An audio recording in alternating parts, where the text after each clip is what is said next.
മദ്യനയ അഴിമതി കേസിലും ജലബോർഡ് അഴിമതിയിലും ദില്ലി മുഖ്യമന്ത്രി അരവിന്ദ് കെജ്രിവാളിന് വീണ്ടും ഇ ഡി നോട്ടീസ്. ഈ മാസം 21 ചോദ്യം ചെയ്യലിന് ഹാജരാക്കാനാണ് നിർദ്ദേശം. കേസിൽ ഇത് 9ാം തവണയാണ് ഇ ഡി കെജ്രിവാളിന് നോട്ടീസ് അയക്കുന്നത്.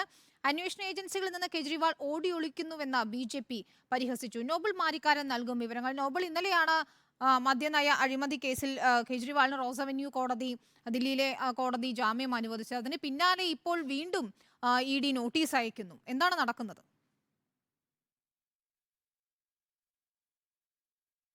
വിനീത, ദില്ലി മുഖ്യമന്ത്രി അരവിന്ദ് കെജ്രിവാളിന് 2 ED കേസുകളാണ് ഇപ്പോൾ നോട്ടീസ് എത്തിയിരിക്കുന്നത്. ഒന്ന്, ദില്ലി മദ്യനയ അഴിമതിയുമായി ബന്ധപ്പെട്ടുകൊണ്ട് വ്യാഴാഴ്ച ചോദ്യം ചെയ്യലിൽ ഹാജരാകാൻ നിർദ്ദേശിച്ചുകൊണ്ടാണ് നോട്ടീസ്. മറ്റൊരു നോട്ടീസ് എന്ന് പറയുന്നത് ദില്ലി ജലബോർഡ് അഴിമതിയുമായി ബന്ധപ്പെട്ടാണ്. രണ്ടും കള്ളപ്പണം വെളുപ്പിക്കൽ കേസാണ്. ഈ കേസിൽ നാളെ ചോദ്യം ചെയ്യലിൽ ഹാജരാകാൻ കാണിച്ചുകൊണ്ടാണ് ED നോട്ടീസ് നൽകിയിരിക്കുന്നത് എന്നാണ് ആം ആദ്മി പാർട്ടി ഇപ്പോൾ വ്യക്തമാക്കുന്നത്. ജലബോർഡ് അഴിമതിയുമായി ബന്ധപ്പെട്ട് കേജ്രിവാൾ അതിൽ പ്രതിയാണെന്ന വിവരം പോലും ആം ആദ്മി പാർട്ടിക്ക് ഇല്ലായിരുന്നു എന്ന് അതിഷി മർലേന അടക്കമുള്ള മന്ത്രിമാർ വ്യക്തമാക്കുകയും ചെയ്യുന്നു. ഏതാണെങ്കിലും കേന്ദ്ര സർക്കാരും അതോടൊപ്പം അന്വേഷണ ഏജൻസികളും അരവിന്ദ്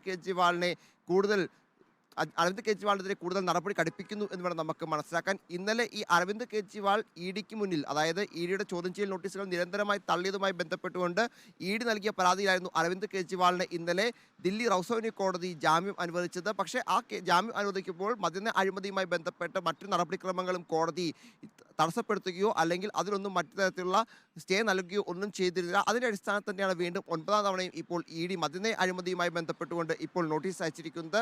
നിലവിലത്തെ നോട്ടീസും രാഷ്ട്രീയ പ്രേരിതമാണ് എന്ന് തന്നെയായിരിക്കും ആം ആദ്മി പാർട്ടി ആരോപിക്കാൻ പോകുന്നത് എന്ന കാര്യത്തിൽ യാതൊരു സംശയമില്ല. പ്രത്യേകിച്ച് ലോക്സഭാ തെരഞ്ഞെടുപ്പ് പ്രഖ്യാപിച്ചിരിക്കുന്ന ഈ ഘട്ടത്തിൽ അരവിന്ദ് കെജ്രിവാളിനെ ജയിലിടാൻ വേണ്ടിയാണ് എൻഫോഴ്സ്മെന്റ് ഡയറക്ടറേറ്റ് ശ്രമിക്കുന്നത് എന്ന ആരോപണം ആം ആദ്മി പാർട്ടി ശക്തമായി തന്നെ ഉയർത്തുകയും ചെയ്യുന്നു. അതേസമയം BJPയുടെ ഭാഗത്തു നിന്നാണെങ്കിൽ അരവിന്ദ് കെജ്രിവാൾ ഓടി ഒളിക്കുന്നു എന്നാണ് പ്രധാനമായും വിമർശനം ഉയരുന്നത്. ഇത്രയധികം, അതായത് 9 തവണ സമൻസ് അയക്കുമ്പോഴും അദ്ദേഹം ചോദ്യം ചെയ്യൽ ഹാജരാകുന്നില്ല എന്നതാണ് ഇതിൽ BJP ആരോപണമായി ഉന്നയിക്കുന്നത്. എന്തൊക്കെയോ ഒളിക്കാൻ ഉള്ളത് കൊണ്ട് മാത്രമാണ് ഇത്തരത്തിൽ അരവിന്ദ് കെജ്രിവാൾ നിരന്തരം ചോദ്യം ചെയ്യലിൽ നിന്ന് ഒഴിഞ്ഞു മാറുന്നത് എന്നും BJP ആരോപിക്കുന്നു. എന്താണെങ്കിലും ലോക്സഭാ തെരഞ്ഞെടുപ്പിലേക്ക് എത്തുമ്പോൾ മദ്യനയ അഴിമതിയും അതോടൊപ്പം തന്നെ ജലബോർഡ് അഴിമതിയും അരവിന്ദ് കെജ്രിവാളിനെ കൂടുതൽ പ്രതിസന്ധിയിലാക്കുന്നുണ്ട് എന്നാണ് യാഥാർത്ഥ്യം.